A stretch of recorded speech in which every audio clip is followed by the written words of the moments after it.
18 বছরের একটি মেয়েকে আমি মনে প্রাণে আমার নিজের ছোট বোনের মতো ভালোবাসি।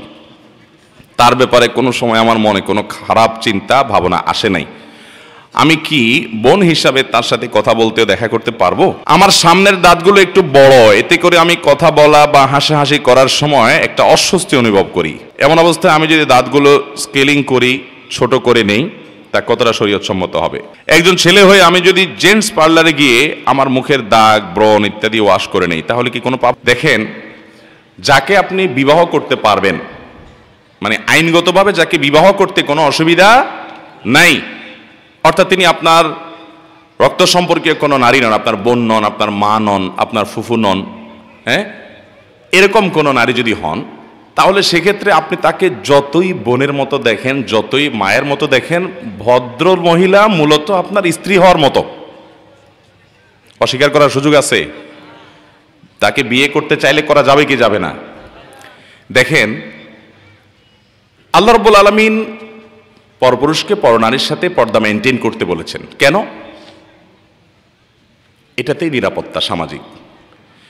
সারা পৃথিবী যত পদ্ধতি অ্যাপ্লাই করে দেখবে, শতভাগ নিশ্চিত ফেলিওর হবে।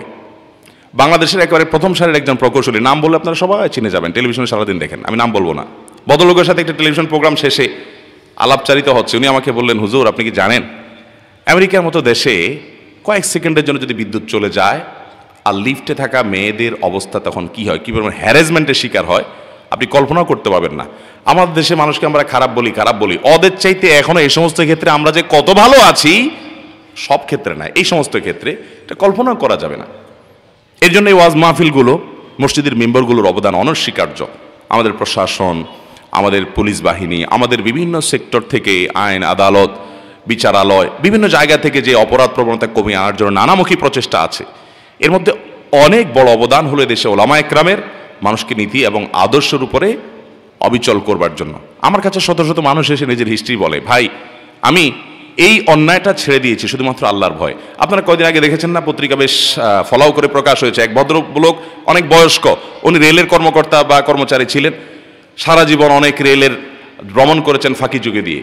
আলেমুল আমাদের বক্তব্য শুনে আল্লাহর ভয়ে তিনি একটা পর্যায়ে এসে রেলওয়ে কার্য অফিসে এসে তিনি অনেকগুলো টাকা জমা দিয়ে গেছেন, যে আমি এই টাকা, এই পরিমাণ টাকার ফাঁকি দিয়েছি রেলের, আমি সেটা জমা দিয়ে গেছি। বলেন, পৃথিবীর কোন সভ্যতা একটা মানুষের ভিতরে এই অনুশোচনা সৃষ্টি করতে পারবে আল্লাহর বিধান ছাড়া? আর কোনো পদ্ধতি নাই। অতএব পরিষ্কার কথা হলো, আল্লাহ যেটা হারাম করেন ওইটার বিকল্প কোনো পথ খোলা নাই। বলে যে পৃথিবীতে সবাই পুরুষরা সব ভদ্র হয়ে গেলে তো মহিলা নিরাপদ হয়ে যাবে, যে না, হবে না। পৃথিবীতে সব পুরুষদেরকে আপনি ভদ্র করতে পারবেন না। ইউরোপ আমেরিকাতে হয় না, ওরা আমাদের চাইতে অনেক শিক্ষিত, অনেক উন্নত, অনেক এগিয়ে আছে, কিন্তু তারা ভদ্র হতে পারে না। সবাই তাদের দেশে সর্বত্র নারী নিগ্রহের শিকার হচ্ছে, পাশবিক এবং যৌন নির্যাতন নিপীড়নের শিকার হচ্ছে, রক্ষার উপায় নাই। অতএব পর্দার বিধান এটা না মানলে আপনি পরিপূর্ণভাবে, হ্যাঁ সাময়িক কোনো ক্ষেত্রে সলভ হতে পারে, পরিপূর্ণ সমস্যার সমাধান হবে না।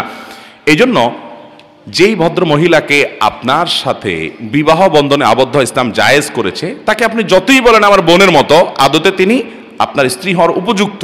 বিধায় হতে পারে, আমি আপনাকে বিশ্বাস করি, অবিশ্বাস করি না যে হ্যাঁ আপনার মনে কোনো বাজে চিন্তা নাই, কিন্তু বাজে চিন্তা আসতে সময় লাগবে না। ইসলাম এটাকে নিষেধ করেছে, আপনি তার সাথে রিলেশন করবেন না, হয় বিয়ে করে ফেলবেন যদি বিবাহ করার মতো হয়, আর না হলে রাখবেন না। হ্যাঁ, এজ এ মানুষ তাকে ভালো লাগে, তার উপকার করতে চান, তো এটার জন্য বেপর দেওয়ার দরকার নেই। তো আপনি ওদের মধ্যে হেল্প করেন, সাহায্য করেন, অসুবিধা কোথায়? একজন অভাবী নারী, তাকে হেল্প করবেন, সমস্যাটা কোথায়? আমরা আমাদের আসুন্নাহ ফাউন্ডেশন থেকে শত হাজার মানুষকে সারা দেশে আমরা সেবাদিক কাজ করি। কই 10,000 কম্বল বিতরণ করে ফেলেছি গত 1 মাসে, আলহামদুলিল্লাহ।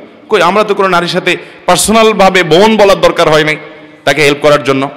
বিধায় কোনো নারীকে যদি আপনি ব্যক্তিগতভাবে হেল্প করতে হয়, বোন বলার দরকার নাই। আমি একটা এক্সাম্পল দেই। ধরুন একটা হাই ভোল্টেজের কারেন্টের লাইন আছে, বিদ্যুতের লাইন, এই মুহূর্তে বিদ্যুৎ নাই, ওখানে হাত দিলে কিছু হবে না যেহেতু বিদ্যুৎ নাই, কিন্তু ভোল্টেজটা এত হাই যে বিদ্যুৎ যদি থাকে আর ওই টাইমে কেউ এখানে স্পর্শ করে, সাথে সাথে কয়লা হয়ে যাবে, ছাই হয়ে যাবে, এইরকম ভয়াবহ।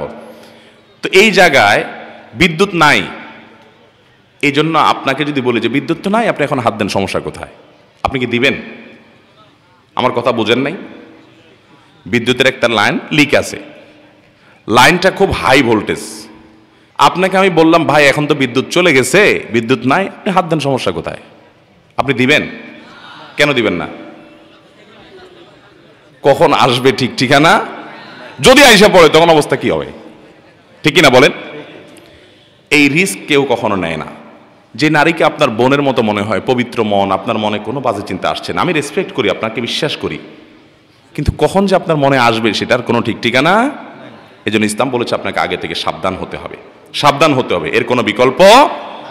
অনেকে বোন পাতে, ধর্মের ভাই, ধর্মের বোন, ধর্মের বাপ, এরপরে পত্রিকায় নিউজ হয় এই ধর্মের বোন নিয়ে পালায় চলে গেছে, হয় কি হয় না বলেন? বিধায় এগুলো করা জায়েজ নাই। ইসলাম মানার ভিতরে কল্যাণ আছে, এটা না মানার ভিতরে অকল্যাণ আছে, আমাদের বুঝে আসুক বা না আসুক। আল্লাহ তাআলা আমাদেরকে পরিপূর্ণভাবে ভালো মুসলমান হওয়ার তৌফিক দান করুন। আমার সামনের দাঁতগুলো একটু বড়, এতে করে আমি কথা বলা বা হাসাহাসি করার সময় একটা অস্বস্তি অনুভব করি। এছাড়া এর কারণে আমার ঠোঁটগুলো অনেক সময় আঘাতপ্রাপ্ত হয়। এমন অবস্থায় আমি যদি দাঁতগুলো স্কেলিং করি, ছোট করে নেই, তা কতটা শরীয়তসম্মত হবে? না, হাসির বিষয় না, দরকারি প্রশ্ন। কারণ এই প্রশ্ন যিনি করেছেন উনিও আয়াতটা হয়তো জানেন, সেজন্য প্রশ্ন করেছেন। আল্লাহ কোরআনে কারিমে বলেছেন লা তাগয়িরা লিখালকিল্লাহ, আল্লাহ সৃষ্টিতে পরিবর্তন করা জায়েজ নাই। কেউ আজকাল দেখবেন ওই যে জাপানে একটা যুবক না কয়দিন আগে বাইর হয়েছে যে সে কুকুর হয়ে গেছে অনেক টাকা খরচ করে। মানুষের কত অদ্ভুত অদ্ভুত চাওয়া হয়। কিয়ামতের আগে বহুত পাগলামি ছাগলামি দেখবেন, নবী সাল্লাল্লাহু আলাইহি ওয়াসাল্লাম বলে গেছেন বহুত পাগলামি হবে, কিন্তু এগুলো দেখে অবাক হওয়ার কিছু নাই। সায়েন্স টেকনোলজির উন্নতিতে আরো অনেক কিছু হবে।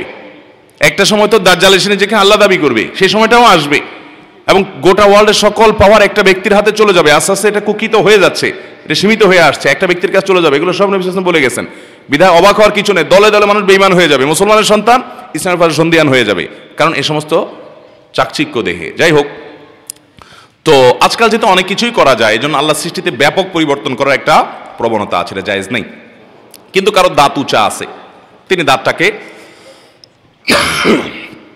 ট্রিটমেন্টের মাধ্যমে এটাকে সমান করলেন, কোনো অসুবিধা নেই। এটা তো তার একটা ত্রুটি, একটা অসুবিধা, এটা ট্রিটমেন্ট, চিকিৎসার অংশ। আর চিকিৎসার ব্যাপারে নবী সাল্লাল্লাহু আলাইহি ওয়াসাল্লাম বলেছেন তোমরা চিকিৎসা গ্রহণ করো, নির্দেশ করেছেন তিনি, চিকিৎসা গ্রহণ করতে হবে। আপনি অসুস্থ থাকতে ইসলাম বলে নাই আপনাকে সুস্থ থাকবেন, সেজন্য আপনি সুস্থতার অংশ হিসাবে দাঁত কেটে বা যেভাবে হোক অপারেশন করে আপনি যদি সমান করতে পারেন, এটা প্রশংসনীয়, এটা নিন্দনীয় কিছু নয়। শুধু দাঁত কেন, অন্য অনেক ক্ষেত্রে হতে পারে। কারো ধরেন আঙ্গুল আছে 6টা হাতে, একটা অতিরিক্ত আঙ্গুল আছে, একটা মানুষের 6টা আঙ্গুল তো হয় না নর্মালি, কিন্তু তার আঙ্গুলের কারণে অসুবিধা আছে, তিনি অপারেশন করে এটাকে সমান করলেন, কোনো অসুবিধা নেই।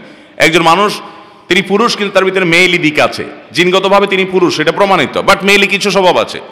ট্রিটমেন্টের মাধ্যমে এটা যদি সুস্থ করে তোলা যায়, জায়েজ আছে, বরং এটা প্রশংসনীয়। অতএব দাঁতের ক্ষেত্রে যদি কারো এরকম হয়, অনেকের উঁচা দাঁত থাকে এবং এর কারণে অসুবিধা তৈরি হয়, দৃষ্টিকটু হয়, উনি এটা ট্রিটমেন্ট করে সমান করতে কোনো অসুবিধা নাই।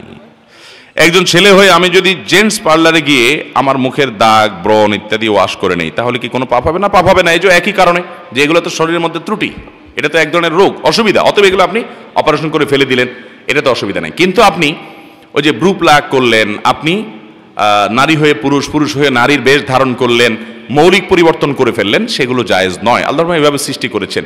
দুনিয়াতে এখন এই যে আপনার জিনের উপরে মানুষের সৃষ্টির বিভিন্ন, এমনকি এই যে আপনার ফলের যে জিন আছে এগুলোর উপরে গবেষণা করে অনেক কিছু হচ্ছে।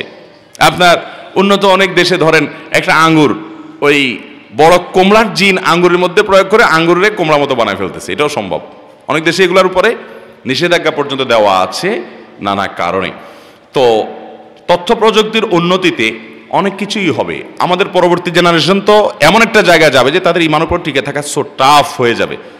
অলরেডি এখনই একটু 2-4 কলম পড়ালেখা করলে পোলাপান ছেলেমেয়েরা ইসলামটাকে সেকেলে সেকেলে মনে করা শুরু করে। নবী করিম সাল্লাল্লাহু আলাইহি ওয়াসাল্লামের প্রত্যেকটা ছত্রে ছত্রে ভবিষ্যদ্বাণী করে গেছেন যে কি হবে কিয়ামতের আগে। আল্লাহ তাআলা আমাদেরকে ভয়াবহ সময়গুলোতে ইমানের উপর অটল থাকার তৌফিক দান করুন, এসব বিভ্রান্তির জন্য আমাদেরকে বেঈমান না করে।